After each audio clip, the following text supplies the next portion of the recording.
بسم اللہ الرحمن الرحیم، اللہ کے نام سے شروع جو بڑا مہربان نہایت رحم فرمانے والا ہے۔ قومی وائس کے تمام ناظرین کو السلام علیکم۔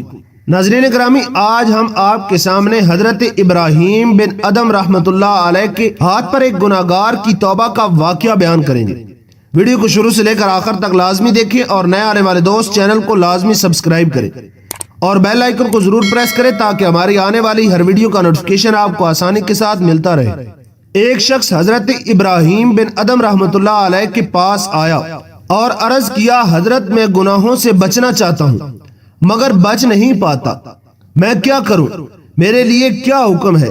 کوئی ایسی بات ارشاد فرمائیے جو میرے گناہوں کو روکنے والی ہو، کوئی ایسا جملہ ارشاد فرما دیجئے کہ جس کی وجہ سے میں گناہوں سے بچ سکوں۔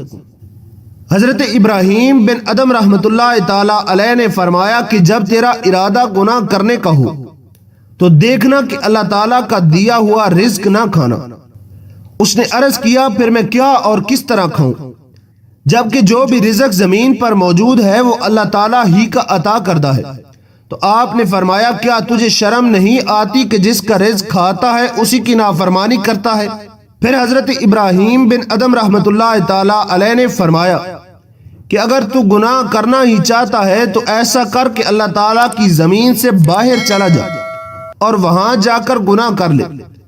اس نے عرض کیا، حضرت یہ کیسے ہو سکتا ہے جبکہ ساری کائنات اللہ تعالیٰ ہی کی ملکیت ہے، اللہ تعالیٰ ہی تمام کائنات کا مالک اور خالق ہے؟ تو آپ نے فرمایا، پھر کیا تجھے شرم نہیں آتی کہ اللہ تعالیٰ ہی کی زمین پر رہتے ہو اور اسی کی نافرمانی کرتے ہو؟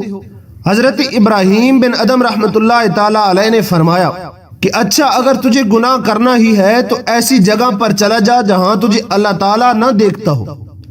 تو اس نے کہا، حضرت یہ کیسے ہو سکتا ہے جبکہ وہ اللہ تعالیٰ ہر وقت ہمارے ساتھ ہے؟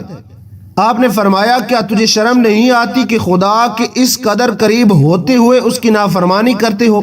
پھر فرمایا، اگر تو گناہ کرنا ہی چاہتا ہے تو جب حضرت اسرائیل علیہ السلام روح قبض کرنے کے لیے آئیں تو ان سے کہہ دینا مجھے توبہ کرنے کی ذرا مہلت دے دیجیے۔ تو اس نے کہا، یہ کیسے ہو سکتا ہے؟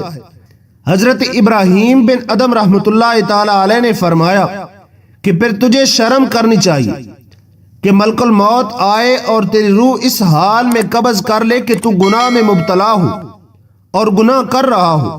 پھر فرمایا کہ اگر تو گناہ کرنے کا ارادہ رکھتا ہے تو ایسا کر کہ جب جہنم کے فرشتے قیامت کے روز تجھے پکڑ کر جہنم میں لے جانا چاہے تو ان سے یہ کہہ دینا کہ تمہارے ساتھ نہیں جاؤں گا۔ تو اس نے عرض کیا کہ حضرت کیا وہ مجھے چھوڑ دیں گے اور میری بات مان لیں گے؟ تو آپ نے فرمایا، پھر تیری نجات کیسے ہوگی؟ کہنے لگا، اے ابراہیم بن ادم، یہ نصیحت بہت کافی ہے کہ میں آپ کے ہاتھ پر توبہ کرتا ہوں اور یہ عہد کرتا ہوں کہ آئندہ کے بعد کبھی گناہ نہیں کروں گا۔ ناظرین گرامی، اس واقعے سے ہمیں سبق کیا ملتا ہے؟ ہمیں یہ سبق ملتا ہے کہ ہم اللہ رب العزت کا دیا ہوا رزق کھاتے ہیں اور اسی کی زمین پر رہتے ہیں، اور نہ ہی موت کا فرشتہ ہماری اجازت سے ہماری روح قبض کرے گا، اور کسی انسان کو کوئی پتہ نہیں ہے کہ اس کی روح کب اور کیسے قبض کر لی جائے گی۔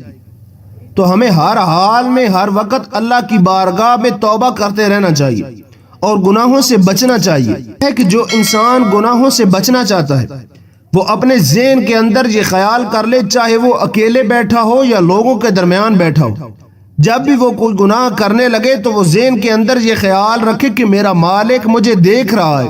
جب یہ خیال اس کے ذہن میں بیٹھ جائے گا کہ میرا مالک ہر وقت مجھے دیکھ رہا ہے، چاہے وہ خیانت کرنے لگے، چوری کرنے لگے، کسی کا مال غصب کرنے لگے، حتیٰ کہ جھوٹ بولنے لگے یا کوئی بھی برا کام کرنے لگے، تو اس کے ذہن میں یہ خیال ہونا چاہیے کہ میرا مالک ہر وقت مجھے دیکھ رہا ہے اور میں نے اسی کے سامنے حاضر ہونا ہے، اور میں اللہ رب العزت کے سامنے کون سا منہ لے کر حاضر ہوں گا اور کیا جواب دوں گا۔